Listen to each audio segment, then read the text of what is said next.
தீபம் இயற்கை டிவி உறவுகளுக்கு வணக்கத்தை தெரிவித்துக் கொள்கிறோம். இந்த வீடியோவில் கோயம்புத்தூரில் இருக்கிற தன்னார்வ தொண்டு நிறுவனங்களை இணைத்து ஒரு சங்கமாக ஃபார்ம் பண்ணியிருக்காங்க. அதில் தலைவர் தேவ கோவிந்தராஜ். ஸ்ரீதர் என்னுடைய நண்பர். ஈசாவில் நாங்கள் எல்லாம் தன்னார்வ தொண்டு நிறையா செஞ்சுருக்கோம். அவர் தான் இவரை அறிமுகப்படுத்தி வச்சார். இது வர 23ஆம் தேதி ஆண்டு விழா பண்ணுறோம். தீபம் இயற்கை டிவி சார்பாக நீங்கள் அவசியம் எங்களுக்கு ஒளிபரப்பணும் அப்படின்னு கேட்டாங்க. நம்ம நோக்கமே இதுபோல் தன்னார்வ தொண்டு செய்கிறவங்க, சிறந்த கலைஞர்கள், நல்ல ஆன்மீக செயல்களை போடுறதுக்கு தான் நம்ம தீபம் இயற்கை டிவி உங்களுடைய ஆதரவோடு சிறப்பாக நடந்துட்டுருக்கு. அவங்களே தீபம் இயற்கை டிவி தான் இந்த விருது வழங்கும் விழாவில் ஆத்தரைஸ்டு யூடியூப் சேனல் அப்படின்னு அழைப்பதிலேயே பேர் போட்டாங்க. தன்னார்வ தொண்டு நிறுவனங்களின் சங்கம் நடத்தும் விழாவில் தலைமை ஏற்று நடத்தும் மேனாள் துணைவேந்தர் பாலகுருசாமி அவர்களின் சொற்பொழிவை கேட்போமா? நான் அடிக்கடி சொல்லுவேன், ஸ்கூல்லையும் வாத்தியாரிலுமே குழந்தைகளுக்கு எப்படி சர்வீஸ் பண்ண சொல்லி தரணும். சம்திங் செல்ஃப்லெஸ் சர்வீஸ் பண்ணுங்கிறத அப்போ தான் இல்லை ஹாப்பினஸ்ங்கிறது தானே வேணும். இப்போ நாட்டில் முக்கியமானது இந்தியாவில் ஒரே குளோபல் ஹாப்பினஸ் இண்டெக்ஸ்னு ஒன்று இருக்குது. எல்லா உலகத்தில் வருஷத்தும் பண்ணுவாங்க. எந்த நாட்டில் மக்கள் சந்தோஷமாக இருக்காங்கன்னு ஒரு இருக்குது. இந்தியா 141 லிஸ்ட்டில். அதே மாதிரி குளோபல் பீஸ் இண்டெக்ஸ்னு ஒன்று இருக்குது. மக்கள் பீஸ்ஃபுல்லாக அமைதியாக வாழ்கிறாங்களான்னு இந்தியா 131. இந்த மாதிரி 100க்கு மேலே எதுவுமே கிடையாது, எல்லாமே கீழே தான். அப்போ என்னென்ன இந்தியாவில் மக்கள் சந்தோஷமாக இல்லை, பீஸ்ஃபுல்லாகவும் இல்லை, வசதியாகவும் இல்லை, சாப்பாட்டுக்கு சார் என்னதான் எதுக்காக இருக்கணும் அப்படி புரியல எனக்கு. 75 வருஷமாக சுதந்திரம் வாங்கி 75 மேலே இப்போ 77வது வருஷம் சுதந்திரம் வாங்கி 77 வருஷம் ஆகி இன்னுமே 40 கோடி மக்கள் பிலோ பாவர்ட்டியில் இருக்காங்க அப்படிங்கிறது மோசமான ஒரு டேட்டா. அதை விட மோசமாட்டிங்கன்னா India is known as a world hunger capital. உலகத்தில் இருக்கிற பசியோடு உள்ள மொத்த மக்களில் 25% பேர் இந்தியாவில் தான் இருக்காங்க. ஹங்கரி பீப்புள் 20 அப்படின்னு என்ன அர்த்தம்? so many people need support. ஒருவேளை சாப்பாடு கூட சரியாக சாப்பிடாமல் தூங்க போகிற மக்கள் இந்தியாவில் 200 கோடி 20 கோடி மேலே இருக்காங்க. அப்போ அவ்வளோ யாருக்கு சப்போர்ட் பண்ணுறது? இந்த மாதிரி என்ஜிஓக்கள் தான் ஏதாவது பண்ணி ஆர்கனைஸ் பண்ணி. இப்போ யாரோ சொன்னாங்க பார்த்தீங்களா, டெய்லி மத்தியானம் சாப்பாடு ஃப்ரீயாக தரேன்னு சொன்னாங்க. ஈரோடில் சொன்னதில்லை. அந்த மாதிரி ஒரு ஆள் 2 ஆள் சாப்பாடு ஃப்ரீயாக கொடுத்து ஒன்றும் பண்ண முடியாது. எல்லோரும் சேர்ந்து பண்ணணும். எல்லோரும் சேர்ந்து பணம் உள்ளவங்க வசதி உள்ளவங்க எல்லாருமே அவங்க ஒரு பார்ட் ஆஃப் த வெல்த்தை டிஸ்ட்ரிபியூட் பண்ணணும். எல்லோரும் சம்பாதிக்கிற சம்பளத்துலேயோ இதுலேயோ 30% 40% இந்த மாதிரி தருவேன்னு ஒரு பண்ணிங்கன்னா நாடு எங்கேயோ மேலே போயிடும். பட் அந்த மாதிரி இந்தியாவில் பண்ண மாட்டாங்க. நாங்கள் இப்போ நிறைய நாட்டில் பார்த்தீங்கன்னா பெரிய பணக்காரங்கள்லாம் நிறைய ஃபவுண்டேஷன் நடத்தி நிறைய ஹெல்ப் பண்ணுவாங்க. இந்தியாவில் நிறைய பேர் கொஞ்சம் பேர் பண்ணலாங்க. சிவநாடார், அவர் வில்புரை, அவர் இவர் 2-3 பேர் நல்லா பண்ணிட்டு இருக்காங்க. மற்ற நிறைய இண்டஸ்ட்ரியெலாம் பண்ண கிடையாது. இண்டஸ்ட்ரி டெவலப்மெண்ட் தான் பண்ண இல்லையா, கூட்டிகிட்டே போன வழியே மக்களுக்கு சேவை பண்ணணும், வருமானத்தை கொஞ்சம் மக்களுக்கு சேவை பண்ணணும் அப்படிங்கிற அந்த நோக்கம் உள்ளவங்க ரொம்ப கம்மி இந்தியாவில். அதனால இந்தியாவில் பார்த்தீங்கன்னா gap between rich and poor increase ஆகிட்டே போயிட்டுருக்கு. நாளாக அதிகமாகிட்டு. எனக்கு நல்லா ஞாபகம் இருக்குது. 80-80 நான் ஆந்திராவில் அட்வைஸ் ஆகும்போது இந்திரா காந்தி சொல்லுவாங்க, கரிபி கட்டாவோன்னு சொல்லுவாங்க சொன்னாங்க. இல்லை, இந்திரா காந்தி வெரி ஃபேமஸ் சொல்லுவாங்க. பாவர்ட்டி ஒழிக்கணும் அப்படிங்கிறது ஒரே நோக்கம்னு சொன்னாங்க. ஒன்றும் ஆகலை. பாவர்ட்டி அதுலேருந்து இப்போ அதிகமாகிடுச்சு சொல்லலாம்.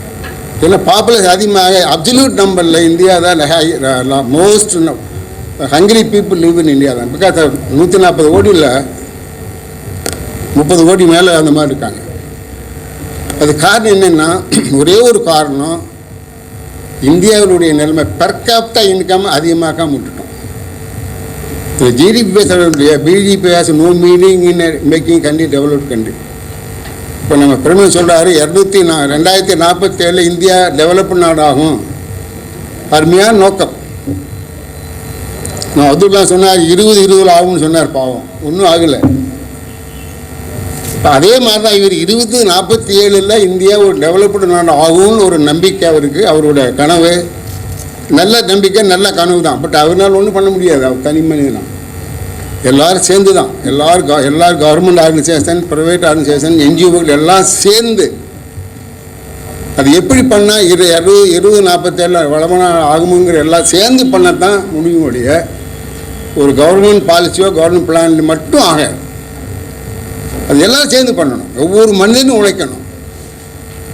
தனி மனித வருமானம் அதிகமாக்கணும். அதுதான் ஒரு பெர் கேபிட்டல் இன்கம்ங்கிறது இந்தியாவில் அதிகமாக்கினா தான் இந்தியா வளமான நாடு ஆக்க முடியும். அதுக்கு என்ன பண்ணணும்? எல்லா குழந்தைகளையும் நல்லா படிக்க வைக்கணும், வல்லவர்களாக ஆக்கணும், அதாவது திறமைசாலியும் ஆக்கணும். வேலைக்கு போய் சம்பாதிக்கிற அளவுக்கு உள்ள திறமைசாலியும் ஆக்கணும். அதே தவிர நல்லவர்களாக ஆக்கணும். சம்பாதிச்ச மட்டும் பத்தாது, அது நல்ல வழியில் செலவு பண்ணுறது நல்லவர்களாக இருக்கணும், அது வல்லவர்களாக இருக்கணும். அந்த மாதிரி ஒரு சமுதாயத்தை எல்லோரும் சேர்ந்து கிரியேட் பண்ணணும். இப்போ இருக்க இளைய சமுதாயம் பார்த்தீங்கன்னா எங்கே பார்த்தாலும் கஞ்சா. இப்போ கிலோமீட்டர் ரோல் எடுத்திங்கன்னா இருக்கிற அத்தனை கல்லூரி பசங்களும் 50-40% பேர் கஞ்சா குடிக்காங்க. பான் பராக்கு, கஞ்சா, இந்த மாதிரி எல்லாமே ஸ்கூலில் இருக்குது. இப்போ ஸ்கூல் குழந்தைங்க செலிப்ரேட் பண்ணாங்க, பர்த்டே செலிப்ரேஷன் பண்ணுறாங்க. இது பீர் பாட்டில் ரம் பாட்டில் உடச்சி பர்த்டே செலிப்ரேட் பண்ணுறாங்க. ஸ்கூல் குழந்தை கவர்மெண்ட் ஸ்கூலில் உள்ள செலிப்ரேட் பண்ணுறாங்க. அந்த மாதிரி ஒரு மோசமான ஒரு நிலைக்கு போயிட்டுருக்கிறோம் நம்ம. அதுக்கு என்ன காரணம்? சமுதாயத்தில், சொசைட்டியில் எல்லாருமே மாறிட்டோம். அதாவது நம்மளாம் சேர்ந்து மாறணும். கவர்மெண்ட் மட்டும் ஒன்றும் பண்ண முடியாது. பேரண்ட்ஸும் மாறணும், சொசைட்டியில் தலைவர்கள் மாறணும். அது உள்ள அந்த மாற்றத்துக்கெல்லாம் யாரை பண்ணணும்? என்ஜிஓக்கள் மாதிரி ஆளுங்க தான் அது ஒரு சேஞ்ச் ஏஜென்ட் மாதிரி வேலை பார்க்கணும்.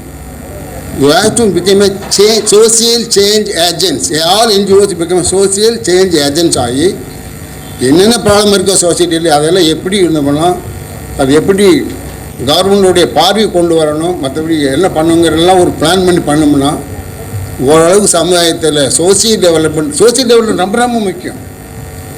காசு இருந்தால் மட்டும் பத்தாது. சொன்னால் how to leave happily, how to leave peacefully. சந்தோஷம் மற்றவரோட சேர்ந்து ஒரு ஊரில் எப்படி இருக்கணும். நீ மட்டும் பணக்காரனை பார்த்து எல்லோரும் சேர்ந்து கூடி நல்லா சந்தோஷம் வாழ்றது கற்றுக்கணும் இல்லையா? அது மாதிரி ஒரு இந்தியாவில் இல்லாமல் போயிடுச்சு பாரு. ஸோ அதுக்கெல்லாம் பண்ணோம்னா கவர்மெண்ட் மட்டும் பண்ண முடியாது. அவளுக்கு நேரமும் கிடையாது இப்போல்லாம்.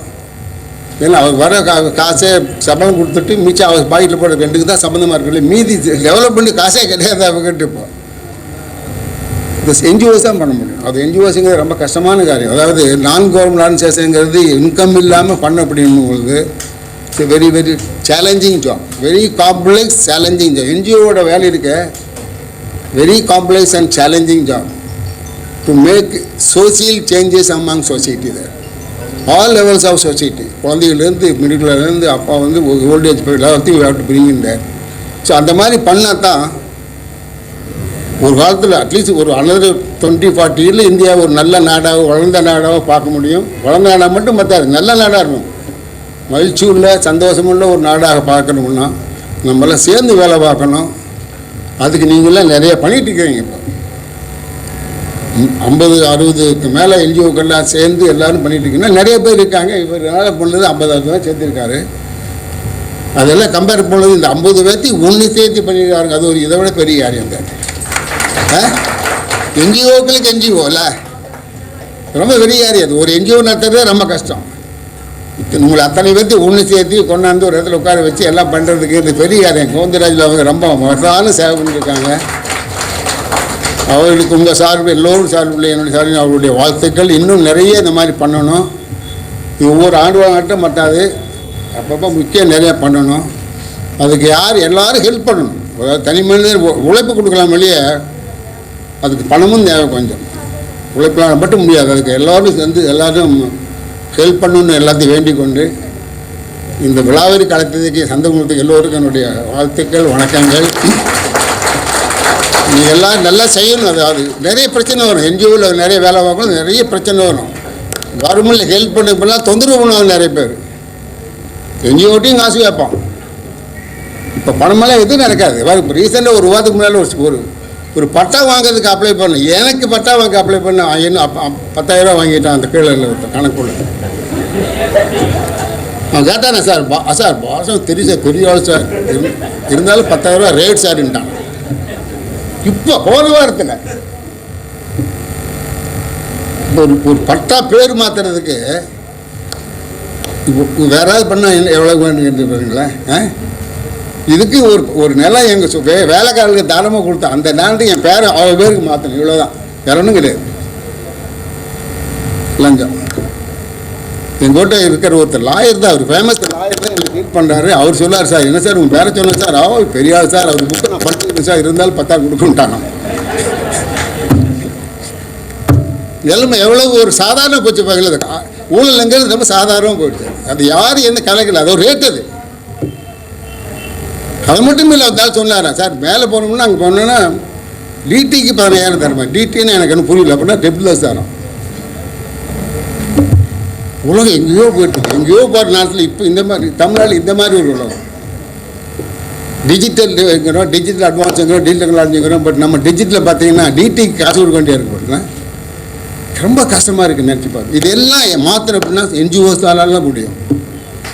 இது எல்லாம் வெளியே கொண்டு வந்து என்ஜிஓஸ் இதுக்காக போராடணும். உலகில் ஒதுக்கிறதுக்காக வேண்டி என்ஜிஓஸ் போராடணும். முடியும், உடனே முடியாது. It's well a lot. அங்கே ஒரு என்ஜிஓ இருக்குது, அதாவது ஊழல் ஒழுக்கு ஒரு என்ஜிஓ இருப்பாங்க. அந்த என்ஜிஓக்காரங்க ஒரு இடத்துல போய் யாரை கூப்பிட்டு அது லஞ்சம் கொடுத்து அந்த ஆள் சீஃப் கெஸ்ட்டை கூப்பிட்டுருந்தாங்க. ஒரு என்ஜிஓ ஆர்கனைசேஷனுக்கு சீஃப் கெஸ்ட் அவர் ஆளுக்கு லஞ்சம் கொடுத்து காசு கொடுத்து கூப்பிட்டுருந்தாங்க. என்ன ஒரு அநியாயம் இந்த நாட்டில் பாருங்கள். அது கோயம்புத்தூரில். அதனால் இது எல்லாம் இந்த மாதிரி சோசியல் ப்ராப்ளம், இதெல்லாம் இது பிக் சோசியல் இஷ்யூ தான். இப்போ கள்ளக்குறிச்சி குடி இல்லை, அது இந்த மாசான வேலை நடந்துட்டு போகலாம். நிறைய பார்த்தீங்கன்னா யூடியூப்பில் பார்த்தா தப்பா ஜோக்காக இருக்குது இல்லை. சும்மா செத்தா ஒரு காசு கிடையாது, கள்ள குடிச்சு தான் 10,000 ரூபாய் ஏன்டா சாப்பிடணும்னு சொல்லி இந்த மாதிரி ஜோக்கு நிறைய வந்துட்டு இருக்குது. ஏன்டா தினத்துக்கு உயிர்வாழ செத்து போனா கள்ள குடிச்சுன்னு சொல்லி நல்ல ஜோக்கு வந்து என்ன அர்த்தமாக இருக்குது. சொசைட்டி வரைக்கும் எவ்வளோ மோசமாக போச்சு பாருங்களேன். இதுக்கெல்லாம் காரணம் என்னென்னா inactiveness of the governments and local bodies எல்லாம் பண்ணாமல் விட்டுறதால தான் காரணம். அதெல்லாம் சேர்ந்து பண்ணணும். யார் யாருக்கு என்னென்ன பொறுப்போ அவங்க அந்த பொறுப்பை செய்ய தட்டி கழிக்கிறதுனால இந்த ப்ராப்ளம்லாம் வரும். அதுக்கு ஒரு அமலாக்கத்துறை இருக்குது, அதுக்கு ஒரு மந்திரி இருக்காரு, அதுக்கு செப்பரேட் டிபார்ட்மெண்ட் இருக்குது, அதுக்கு டிபார்ட்மெண்ட் இருக்குது. என்ன பண்ணுறது? நான் அடிக்கடி சொல்லுவேன், இதை தமிழ்நாட்டுக்கு பொல்யூஷன் கண்ட்ரோல் போர்டுன்னு ஒரு போர்டு இருக்கு இல்லையா, ஐ கால் தான் பொல்யூஷன் போர்டு, நாட்டு கண்ட்ரோல் போர்டு, பொல்யூஷன் போர்டு. அதே மாதிரி தான் மதுவிலக்கு மந்திரி கிடையாது, மது மந்திரி. முத்துசாமி நம்ம க்ளோஸ் பண்ணுறது அவர் மந்திரியாக இருக்கார். மதுவிலக்கு நம்ம க்ளோஸ் பண்ணுற காலத்தில் இப்போ ரீசெண்டாக பார்த்தா சார் மகாராஜா உங்களை பார்த்தா பண்ணார். என்ன பிரயோஜனம் அவங்க? இதுக்கெல்லாம் முடிவு கட்டணும்னா என்ஜிஓக்கள் தான் போடணும். எல்லா என்ஜிஓக்களும் சேர்ந்து இந்த மாதிரி பப்ளிக் இஷ்யூவில் எடுத்து அது எப்படி பண்ணுறது, எந்த மாதிரி பண்ணுறது, how to sensitise public society எப்படி அவேர்னஸ் ஆக்கி அந்த இஷ்யூவில் எப்படி கவர்மெண்ட்டு கொண்டு கொடுத்து ஏதாவது பண்ணணும், நம்ம தான் பண்ணணும். ஏன்னா அரசியல்வாதிகள் அது வேற ஒன்று அஜெண்டா, சும்மா குடிப்பிடி பண்ண வழியே அவனுக்கு அஜெண்டா ஒன்றும் கிடையாது. அதனால் என்ஜிஓக்கள்லாம் இதனால் நாட்டை ஒரு நல்ல நாடாக்கணும், ஒரு வளமான நாடாக்கணும், அமைதியான நாடு, பீஸ்ஃபுல்லாக இருக்கணும், சந்தோஷமான ஒரு நாடாக்கணும், என்ஜிஓக்கள்னால தான் முடியும்னு சொல்லி இந்த மாதிரி ஒரு நல்ல சமுதாயத்துக்கு நல்ல எல்லாம் சேவை வேணும். எல்லோருக்கும் என்னுடைய வணக்கங்கள், வாழ்த்துக்கள். இப்படி ஒரு அருமையான ஒரு ஃபங்க்ஷனுக்கு என்னை கூப்பிட்டதுக்கு கோவிந்தராஜனுக்கும் அவருடைய இதுக்கும் என்னுடைய வாழ்த்துக்கள். இந்த தன்னார்வ தொண்டுடைய இணைப்பு யூனியன் ஆஃப் என்ஜிஓஸ் இல்லை, யூனியன் ஆஃப் என்ஜிஓஸ் மிகவும் நல்ல முறையாக நடக்கிறதுக்கு என்னுடைய வாழ்த்துக்கள். அடுத்த வருஷம் பண்ணும்போது சொல்லுங்கள், என்னால் என்ன முடியுமோ எல்லாம் பண்ணுறேன். Thank you very much, wish you all the best. And எல்லாமே அவார்டு வாங்க, நிறைய பேருக்கு அவார்டு கொடுக்குறாரு, அது ஒரு பெரிய காரியம். அது சிறப்பாக வேலை செய்த என்ஜிஓகளுக்கு அது என்ன எனக்கு தெரியாது, எப்படி பண்ணாலும் தெரியாது எனக்கு. பட் எல்லோருக்கும் என்னுடைய வாழ்த்துக்கள். இந்த அவார்டு வாங்க எல்லோருக்கும் என்னுடைய வாழ்த்துக்கள். அவார்டுங்கிறது இது சின்ன விஷயம் கிடையாது. அதாவது மறுபடியும் நம்மளை நல்ல அதிகமாக ஊக்குவிக்கிறதுக்காக ஒரு இது அது. அதனால் இந்த அவார்டு வாங்கிட்டு போன முன்னாலே அதை அப்படி காஃபியில் வச்சுட்டு இன்னும் அடுத்த வருஷம் இதை விட பெரிய அவார்டு வாங்குறது எப்படிங்கிறது யார் சொல்லி எல்லாம் வேலை பார்க்கணும். என்னுடைய வாழ்த்துக்கள் எகெயின். இவருடைய சார்ந்த முன்செகேன் அவருடைய கோவிந்தராஜனுக்கும் அவருடைய சார்ந்த எல்லோருக்கும் எல்லோருக்கும் நம்முடைய வாழ்த்துக்கள். நன்றி, வணக்கம். மிக்க நன்றிங்க ஐயா. ஆக மொத்தத்தில் என்ஜிஓவின் முக்கியத்துவம் தான் நமது சமுதாயத்தின் தடைகளை தகர்த்தெறிவதற்கான ஒரு களமாக ஆணித்தரமாக குறிப்பிட்டு சென்றிருக்கிறார். அடுத்த நிகழ்வு தன்னார்வலர்களுக்கு விருதுகள் வழங்கப்படுகிறது. டிஜிஎஸ் அறக்கட்டளையைச் சேர்ந்த திருமதி நந்தேல் தாஜை கணேஷ் அவர்களுக்கு சேவாரத்னா விருது கொடுப்பதில் பெருமகிழ்ச்சி அடைகின்றோம்.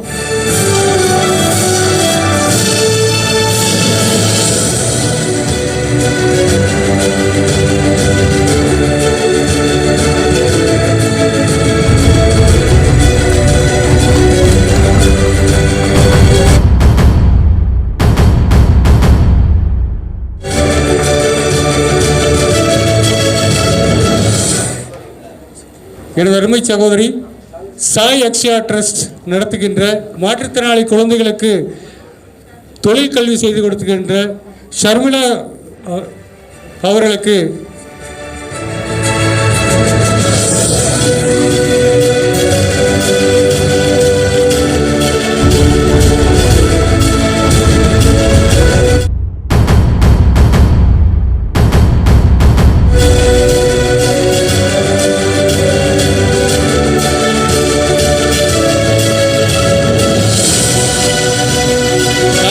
நாமக்கல் மாவட்டத்திலே தன்னார்வ தொண்டு நிறுவன சங்கத்தினுடைய ஊதுகுழலாக செயல்படுகின்ற நிறைய அறக்கட்டளைகளுக்கு சென்று பயணம் செய்து கொண்டிருக்கின்ற திருமதி பெல்லா சேகர் அவர்களுக்கு சேவாரத்னா விருது கொடுப்பதில் பெருமகிழ்ச்சி அடைகின்றோம். 99 தொழிற்கல்வி பயிற்சிகளை முடித்தவர். எந்த தொழிற்கல்வி சொல்லனாலும் அவங்கள கூப்பிடலாம்.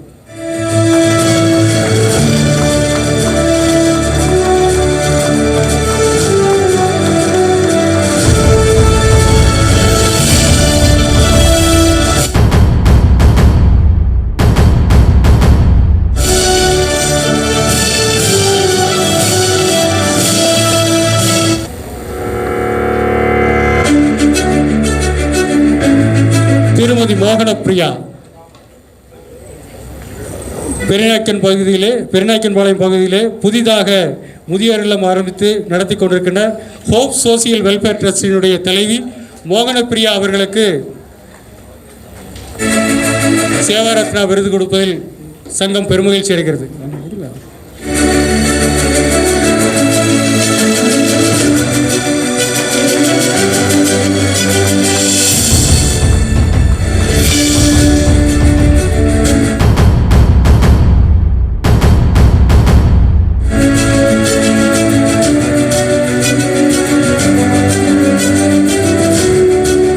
ஆசிரியர் பணி செய்வது மீதி நேரம் பூரா கந்துவடிக்கு செய்கிறது தான் நிறைய இருப்பாங்க. ஆனால் ஆசிரியர் பணி அறப்பணி என்று உணர்ந்து மாற்றுத்திறனாளி குழந்தைகளுக்கும் மற்ற மாணவர்களுக்கும் இலவச பயிற்சி பாடம் எடுத்து பெருநாயக்கன்பாளையம் பகுதியிலே புரட்சி செய்து கொண்டிருக்கின்ற சகோதரி கீதாராணி அவர்களுக்கு சேவாரத்னா விருது பெருமை.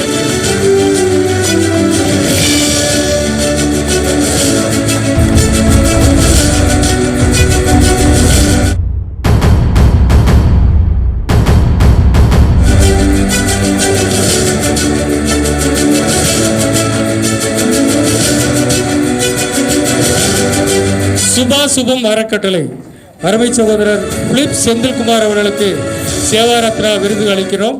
அவர் ஊட்டியில் ஒரு முதியோர் இல்லம் நடத்திட்டு இருக்காரு. பிளைன்ஸில் நடத்துகிறதே கஷ்டம். ஊட்டி பகுதியில் ஒரு முதியோர் இல்லம் நடத்தி நம்மோடு தொடர்ந்து பயணித்து கொண்டிருக்கின்ற செந்தில்குமார் அவர்களுக்கு சேவாரத்னா விருது கொடுப்பதில் பெருமகிழ்ச்சி அடைகின்றோம்.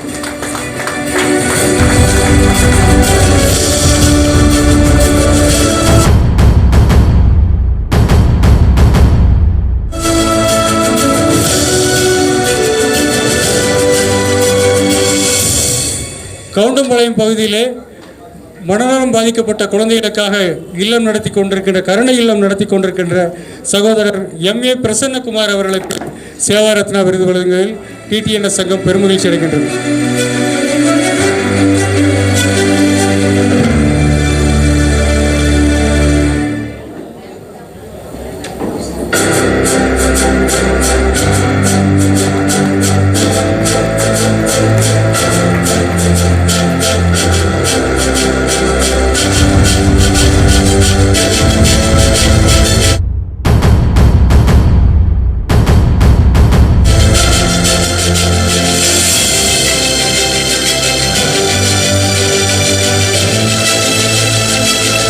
அடுத்து விருது வாங்க போகிறவர் எங்களது துணைத் தலைவருடைய தலைவி.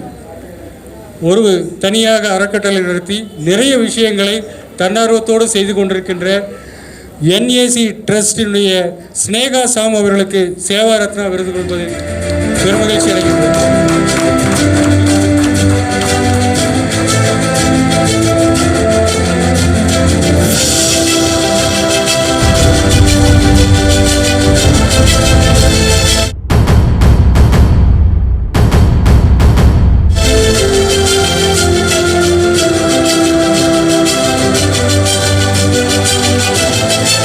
பார்வையற்றோருக்கு பார்வையாக விளங்குபவர் இவர். அரசாங்க வேலை கிடைத்தது, ஆனால் எனது பார்வையற்ற சமுதாயத்தை அரசு வேலைக்கு செல்வதுதான் எனது குறிக்கோள் என்று என்னோடு தொடர்ந்து பயணம் செய்து the help the blind foundation என்கின்ற அமைப்பிலே தன்னார்வலராக நம்மளுடைய அரசு கலைக்கல்லூரியிலே ஒரு பயிற்சி மையம் நடத்தி வருகின்ற அருமை சகோதரர் ஜெகநாதன் அவர்களுக்கு சேவா ரத்னா விருது கொடுப்பதில் நல்ல ஒரு கைதட்டல் கொடுக்க. நாமெல்லாம் சேவை செய்வதை விட ஒரு பார்வையற்ற சகோதரர் சமுதாயத்துக்கு சேவை செய்வதற்காக வந்திருக்கிறார்.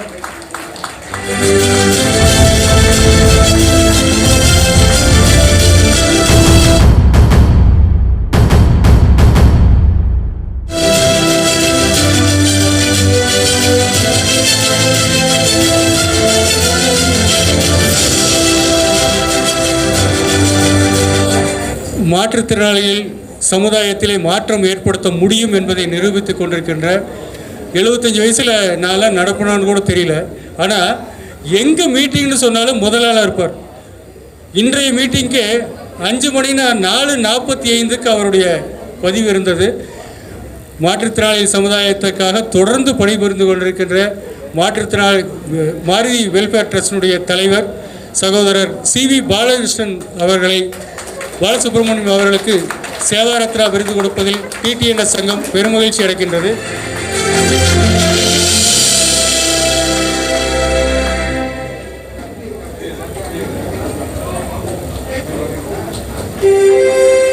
ஒரு பல கைதட்டல் கொடுக்கலாம் அண்ணாக்கு.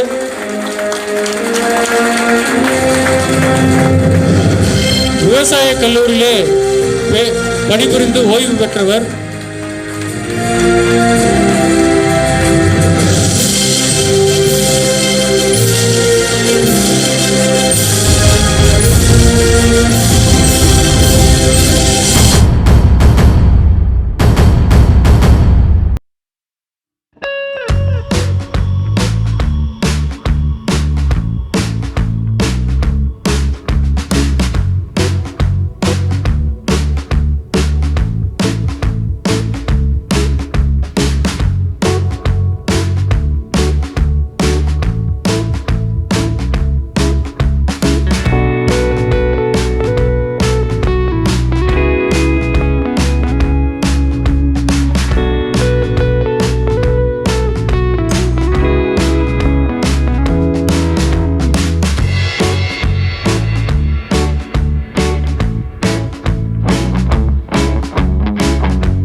எனது அருமை சகோதரி என்றென்றும் அண்ணா இந்த பிரச்சனை இருக்குண்ணா இப்போவே வா எப்படின்னு சொல்லி உரிமையோடு என்னை எந்த நேரமும் தொந்தரவு செய்து கொண்டு, ஆனால் சமுதாய பணியை தொடர்ந்து செய்து கொண்டிருக்கின்ற 55 மனநோயாளிகளை வைத்து பாதுகாத்து அவர்களுக்கு உயிர் உண்டி கொடுத்து கொண்டிருக்கின்ற சகோதரி கிரிஜா என்கின்ற விக்டோரியா ராணி எலியா ட்ரஸ்ட் அவர்களுக்கு சேவா ரத்னா விருது கொடுப்பதில் பெருமகிழ்ச்சி அடைகிறோம்.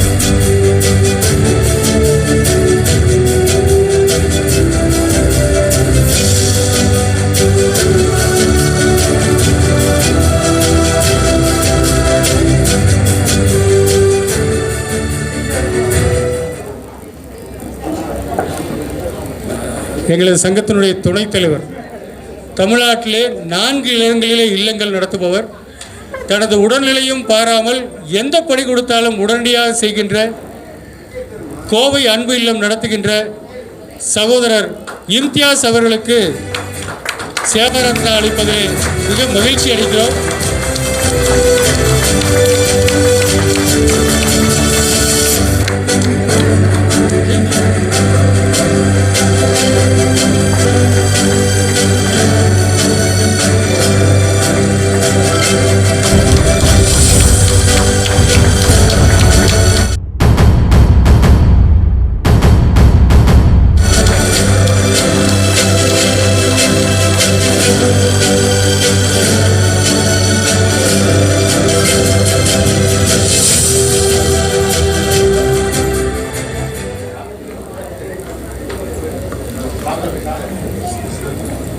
அவர்களுக்கு மிகுந்த பாராட்டுதலை மீண்டும் ஒரு முறை தர வேண்டும். ஏனென்றால் இந்த உடம்பு வச்சு நாமெல்லாம் நடப்போமேன்னு சொல்ல முடியாது, உண்மைதான்.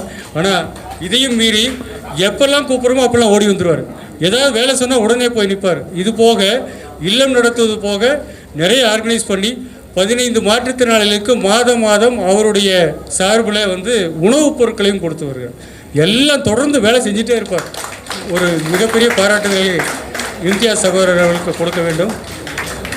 அடுத்து இந்த அமைப்பு எப்படி நடத்த வேண்டும், ஹோம் எப்படி நடத்தணும்னா எல்லா அரசு அதிகாரிகளும் ஒரு ஹோமை சொல்லுவாங்க. இந்த இடத்துல போங்க, இவங்களுடைய சான்றிதழ்லாம் பாருங்கள், சரியாக நடக்கும்னு சொல்லி. அந்த மாதிரி ஒரு அறக்கட்டளையை தொடர்ந்து 20 வருடங்களாக அற்புதமான முறையில் நடத்தி வருகின்ற சேவாலயம் குழந்தைகள் காப்பகத்தினுடைய தலைவர் எனது அருமை சகோதரர் ஷாம் அவர்களுக்கு சேவாரத்னா விருது கொடுப்பதில் பெருமை அடைகிறோம்.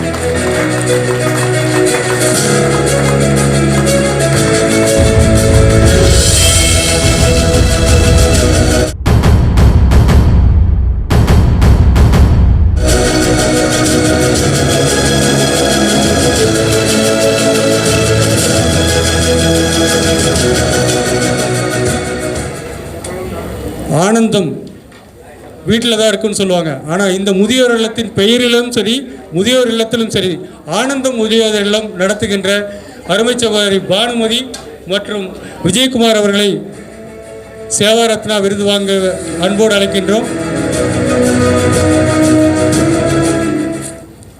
பானுமதி, விஜயகுமார்.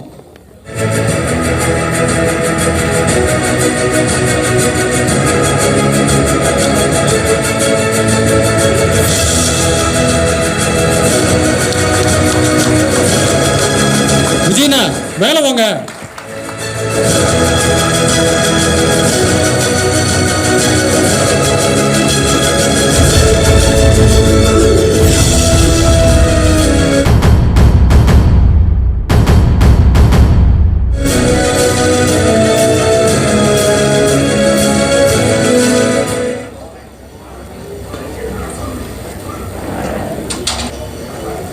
உண்மையிலேயே தாய் இல்லத்தோடு அனைத்து இல்லங்களுக்கும் மாதம் தன்னார்வ தொண்டு நிறுவனங்கள் கொடுக்கின்ற டாபர் இந்தியா லிமிடெட் நமக்கு கொஞ்சம் ஜூஸ் எல்லாம் ஃப்ரீயாக கொடுக்குறாங்க. ஒரு 3-4 லட்ச ரூபாய்க்கு மாதம் கொடுக்குறாங்க.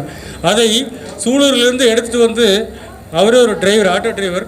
ஆனால் அந்த வேலையை மாதம் இலவசமாக செய்கின்ற ஒரு நல்லுள்ளம் கொண்ட தாயுள்ளங்கள் விஜயகுமார் அவர்களுக்கு சேவாரத்னா விருது கொடுப்பதில் மிக பெருமை அடைகின்றோம். தாயுள்ளங்கள் விஜயகுமார்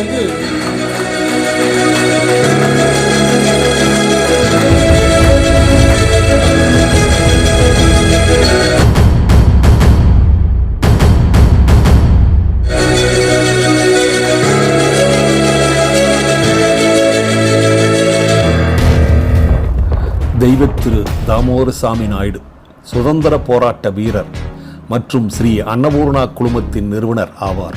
ஸ்ரீ அன்னபூர்ணாவில் பரிமாறப்படும் காஃபி, இட்லி, வடை, டிஃபன் மற்றும் சாம்பார் ஆகியவை மக்கள் மனதில் அதற்கு நீங்கா இடத்தை கொடுத்துள்ளன. சுமார் 35 ஆண்டுகள் கோவை மாவட்ட ஓட்டல்கள் சங்கத்தின் தலைவராகவும் தமிழ்நாடு ஓட்டல்கள் சங்கத்தின் தலைவராகவும் பதவி வகித்துள்ளார்.